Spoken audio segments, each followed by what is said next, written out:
troisième, les transformations, correction du QCM, page 198. Donc on vous demande de donner la seule réponse correcte parmi les trois propositions. Donc si vous étiez au brevet ou l'an prochain, si vous avez un QCM et qu'il n'y a qu'une seule réponse, qu'il n'y a pas de justification, il faut noter le numéro de la question. Donc déjà le numéro de l'exercice, le numéro de la question et la lettre de la réponse. Pas la peine de dire blablabla. Bla bla. Voilà, quand vous faites ça, vous êtes déjà en train de dire à votre correcteur « Je suis stupide » parce qu'il y a une consigne. D'accord?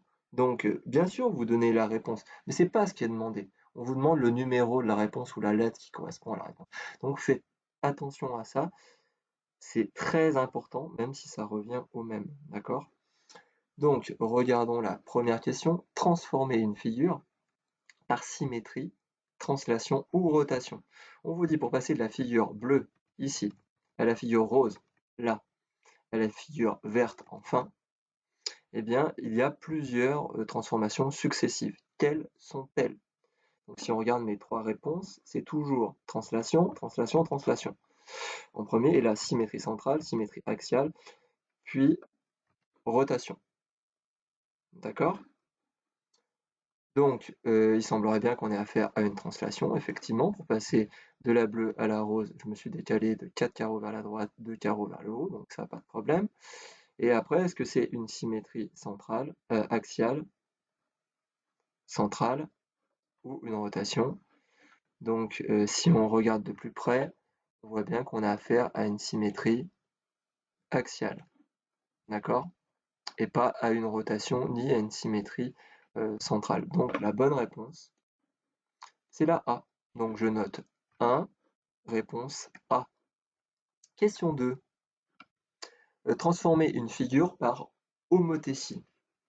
Donc, petit 1, la 2, la figure orange, la grande ici, par exemple, est l'image de la figure bleue. D'accord? Donc, la figure d'origine, c'est la bleue. Au départ, on a la bleue. Et par homothétie, on va obtenir donc la orange de centre P. Donc, dans tous les cas, c'est de centre P et de rapport 2. Donc, c'est rapport 2, c'est par rapport moins 2. Donc, c'est du même côté que le point avec la figure. Donc, dans tous les cas, on est bon. Quelle est la figure qui correspond à cette description? Donc, orange, c'est l'image de bleu. Et donc, orange, comme c'est de rapport 2, elle est 2 fois plus grande. Donc déjà, est-ce qu'il faut que ça soit dans le bon sens? Donc, on part de la bleue pour obtenir la orange. Donc là, ça peut être bon, mais là, vous voyez bien que la orange est plus petite, donc ça peut pas être ça déjà. Donc, est-ce que c'est la A ou est-ce que c'est la B? Laquelle est 2 fois plus grande? Si on observe là, la largeur du triangle bleu et la largeur ici, un côté du triangle orange, là, il n'est pas 2 fois plus grand, il est 1 fois et demi plus grand.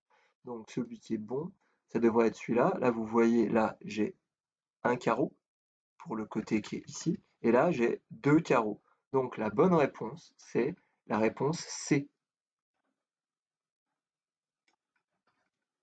Ok, L'O', est l'image du carré LOST de côté 5 cm par une homothétie de rapport 3. Et on vous dit son R est de combien? Donc si c'est de rapport 3, on avait vu dans la leçon que les R, elles sont multipliées par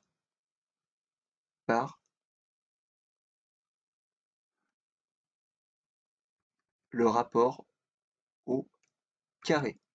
Donc d'abord, on va calculer en fait l'air initial. Donc l'air de l'ost, c'est 5 au carré, d'accord? Et on va multiplier par le coefficient au carré. Je vais mettre K dans un premier temps, d'accord? Donc son aire, c'est 25 cm carrés, qu'on va multiplier par 3 au carré, parce que c'est des aires. Si c'était des longueurs, ça serait 3 fois plus grand, mais on a vu dans la leçon que les aires, c'est multiplié par le carré du rapport. Et aussi les volumes, c'est multiplié par le cube du rapport. Ce qui nous donne donc 25 multiplié par 9, Et ce qui nous fait, alors ça peut pas être 45, donc c'est l'un des deux. Je pense que c'est ça, mais on va quand même vérifier à la machine. Donc 25 fois 9, ça nous donne 225 centimètres carrés. Donc la bonne réponse est la réponse A. Le piège là, c'était de penser que c'était 45 parce que en fait, certains ont oublié de mettre le carré. Donc ils se sont retrouvés avec 5 fois 9, 25, ce qui est évidemment faux. Euh, je vais faire réapparaître le calcul. Voilà. Donc le bon calcul, c'est d'abord je calcule l'air, je multiplie par le rapport d'agrandissement, donc 3 au carré parce qu'on cherche une aire et que les aires sont multipliées par le rapport au carré. Alors que les longueurs, c'est par le rapport, mais sans le carré, et que les volumes, c'est par le rapport au cube. Voilà. Question 3. Analyser et construire frise, pavage et rosace, c'est ce qu'on vient de voir. Donc cette rosace, elle a été obtenue par une rotation d'angle de combien de degrés? Donc si on regarde de plus près, on voit qu'on a notre figure de base qui est là, mais qui est un losange. Je vais la remplir. Voici notre losange. Alors, on pourrait dire que ce losange, en fait, il est obtenu par la symétrie axiale de notre triangle.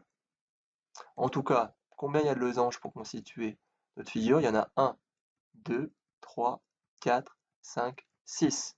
Donc, le calcul est très simple. Je fais 360 divisé par 6 et j'obtiens 60 degrés, qui est donc l'angle de rotation. Le centre, bien évidemment, il est là. Hein. Donc, la bonne réponse, c'est la réponse B. Voilà pour le QCM. Merci.